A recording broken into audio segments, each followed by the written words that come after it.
Eu acredito que o SINAV seja um dos grandes encontros de ilustradores do país, assim. Assim como tem de animação, por exemplo, o Animamundi ou o Festival de Animação de Paraty, que são eventos grandes que falam de animação, o SINAV vai estar tentando ser um desses eventos que tem uma linguagem muito específica, que é a ilustração, a narrativa visual, e traz profissionais dessa área. Então, eu entendo que isso é algo muito exclusivo daqui. Quando eu era estudante, que nem faz muito tempo, assim, eu queria muito ter contato com gente que tipo, trabalhava na área e tal, e sei lá, eu tinha tipo, insegurança, queria entender como era de verdade, assim, fora do ambiente tipo, acadêmico e tal, e ter conversa com quem trabalha na área dá um norte, sabe? Estou me sentindo fui muito bem recebida e estou sentindo que tem um espaço muito bacana de discussão, né? As pessoas estão abertas a trocar referências e outras informações sobre esse universo que é tão amplo, né, da ilustração.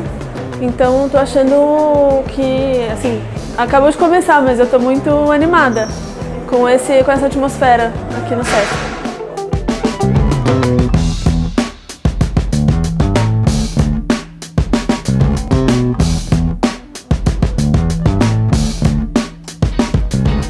Eu acho que a gente aprende muito mais junto, assim, entendendo qual foi o caminho do outro e meio que como que isso pode me ajudar no meu caminho, sabe?